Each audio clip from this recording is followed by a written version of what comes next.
Good morning दोस्तों, आप सभी का फ्यूचर इंजीनियर्स के इस चैनल पर स्वागत है। जैसा कि हम एनएसपीएल लेवल के बारे में डिस्कशन कर रहे थे, तो आज हम फायर हज़ार्ड और स्पेसिफिक हज़ार्ड का डिस्कशन करेंगे, जो कि रेड और वाइट में सिंबलाइज किया हुआ है।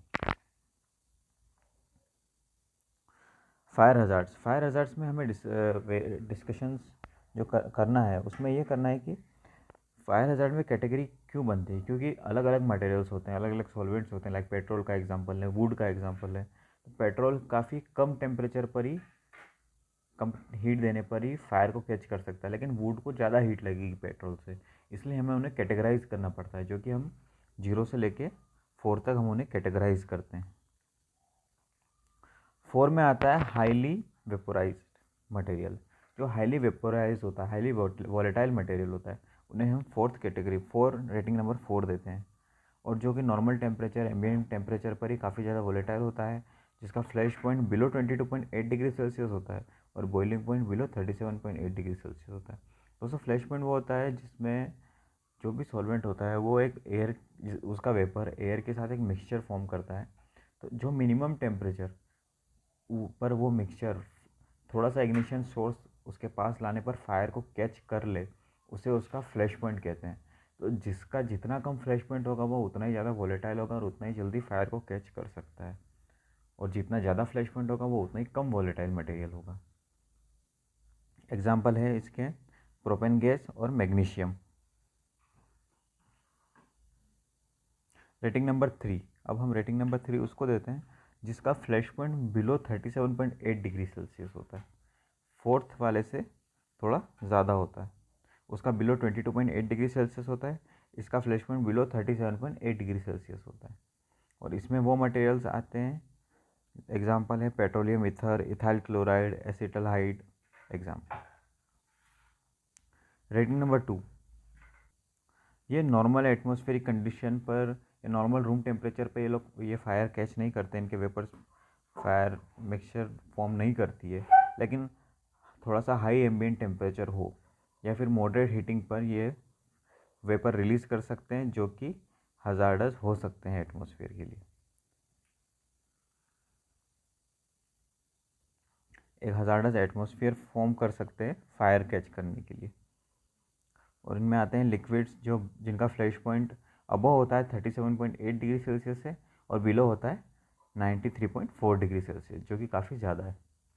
एग्जाम्पल है camphor oil, diesel fuel, pine tar etcetera. Next है rating number 1। Material that must be preheated before ignition can occur. इनको थोड़ा ज़्यादा हीट करना पड़ता है अगर हम चाहते हैं कि ये इग्निशन ओकर हो इनके अंदर, और इनका फ्लैश पॉइंट काफ़ी ज़्यादा होता है। और रेटिंग नंबर 0 में वो मटेरियल आते हैं, materials that will not burn under typical fire condition. Exam material such as concrete, stone, sand etcetera. इनको हीट करने पर भी ये फायर को कैच नहीं करेंगे, ज़्यादा हीट करने पर भी नहीं करेंगे, टिपिकल कंडीशंस पर भी। उन्हें हम रेटिंग नंबर 0 में देते हैं, नो बर्न की कैटेगरी में आते हैं। सो हमने डिस्कशन किया 4, 3, 2, 1 और 0। ज़ीरो विल नॉट बर्न की कंडीशंस में आते हैं।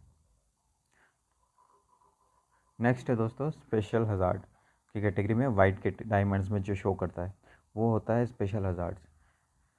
इसमें हम वो शो करते हैं कि हमारा जो सॉल्वेंट है, हमारा जो प्रोडक्ट है, वो कोई स्पेसिफिक हज़ार्ड तो कैरी नहीं करता है अपने साथ। जैसे W के साथ अगर हॉरिजॉन्टल लाइन है तो material that reacts violently with water, ये मटेरियल्स वो होते हैं जो वाटर के साथ, मॉइस्चर के साथ वायलेंटली रिएक्ट कर सकते हैं। तो इन्हें हम वाटर से हमें दूर रखना पड़ता है, आइसोलेट करके रखना पड़ता है।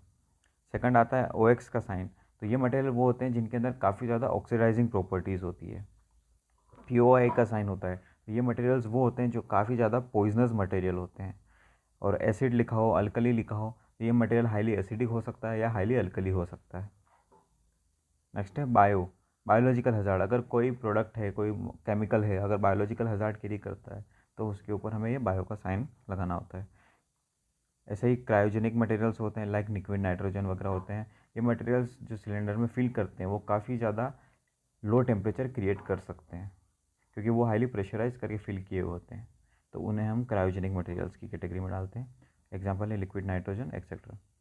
और रेडियो एक्टिव मटेरियल्स जो काफ़ी ज़्यादा रेडिएशन क्रिएट कर सकते हैं, रेडियो एक्टिव होते हैं, प्लूटोनियम, यूरेनियम एक्सेट्रा, तो उन्हें हमें रेडिएशन का ये वाला साइन बनाना पड़ता है।